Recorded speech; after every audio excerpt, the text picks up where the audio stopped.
വെളിപ്പാടുകളുടെ ആധിക്യത്താൽ നിഗളിച്ചു പോകാതിരിക്കേണ്ടതിന് അപ്പോസ്തലനായ പൗലോസിൻ്റെ ജഡത്തിൽ ഒരു ശൂലം ദൈവം കൊടുത്തു. അത് തന്നെ നിരന്തരമായി കുത്തുകയും ശല്യപ്പെടുത്തുകയും ചെയ്തുകൊണ്ടിരുന്നു. അതൊരു പരീക്ഷയായിരുന്നെന്നും കണ്ണിൻ്റെ രോഗമാണെന്നും മലേറിയയാണെന്നും മൈഗ്രെയിൻ ആണെന്നും അല്ല, ആ ശൂലം ഒരു വ്യക്തിയാണെന്നുമുള്ള വിവിധ അഭിപ്രായങ്ങളുണ്ട്. എന്തു തന്നെയായിരുന്നാലും ആ ശൂലം പൗലോസിനെ നിരന്തരമായി കുത്തുകയും ശല്യപ്പെടുത്തുകയും ചെയ്തുകൊണ്ടിരുന്നു. തന്മൂലമാണല്ലോ അത് മാറിപ്പോകുവാൻ പലതവണ പൗലോസ് പ്രാർത്ഥിച്ചത്.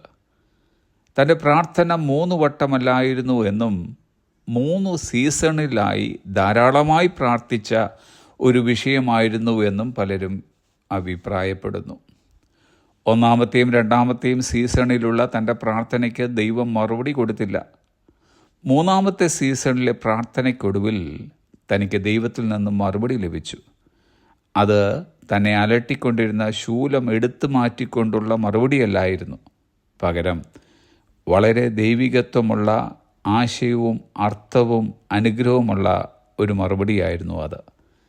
എൻ്റെ കൃപ നിനക്ക് മതി, എൻ്റെ ശക്തി ബലഹീനതയിൽ തികഞ്ഞു വരുന്നു എന്നതായിരുന്നു ആ മറുപടി.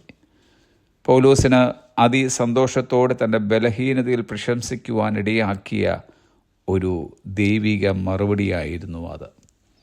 എത്ര ഗഹനവും ആഴവും സ്വർഗീയതയും തുളുമ്പി നിൽക്കുന്ന ആശയപരവും അർത്ഥവ്യാപ്തിയുമുള്ള ഒരു മറുപടിയായിരുന്നു അത്. ഒരു യഥാർത്ഥ ഭക്തന് ദൈവം നൽകുന്ന അനുഗ്രഹങ്ങൾ ഒരു റോസാ ചെടിയോട് സമാനമായി ഉപമിക്കുവാൻ കഴിയും. നല്ല ഭംഗിയും മണവും ഊഷ്മളതയും അനുഭവിക്കുവാൻ ഉതകുന്ന റോസാപുഷ്പം എല്ലാവർക്കും ഇഷ്ടമാണ്. അങ്ങനെയുള്ള അനുഗ്രഹങ്ങൾ ദൈവത്തിൽ നിന്നും ലഭിക്കുമ്പോൾ അതിനൊക്കെ നന്ദി പറയുവാൻ 1000 നാവുകൾ നമുക്കുണ്ടായിരിക്കും. എന്നാൽ ആ റോസാപുഷ്പത്തിനോട് ചേർന്നിരിക്കുന്ന മുള്ളുകളും ദൈവം നൽകുന്ന അനുഗ്രഹങ്ങളാണെന്ന് മനസ്സിലാക്കുവാൻ കഴിയുന്നുവെങ്കിൽ ആ മുള്ളുകളിലും കർത്താവിൽ ആശ്രയിപ്പാനും പിറുപിറുപ്പ് കൂടാതെ തന്നെ ജീവിതം നയിക്കുവാനും നമ്മെ കൊണ്ടിടയാകുന്നു. എൻ്റെ കൃപ നിനക്ക് മതി, എൻ്റെ ശക്തി ബലഹീനതയിൽ തികഞ്ഞു വരുന്നു എന്ന ദൈവത്തിൻ്റെ മറുപടി ഇന്ന് വരെയുള്ള അനേകമായിരം ക്രിസ്തുവിശ്വാസികളെ ആശ്വസിപ്പിക്കുകയും ഇപ്പോഴും ആശ്വസിപ്പിച്ചു കൊണ്ടിരിക്കുകയും ചെയ്യുന്ന ഒരു ദൈവിക വാഗ്ദത്തമാണ്.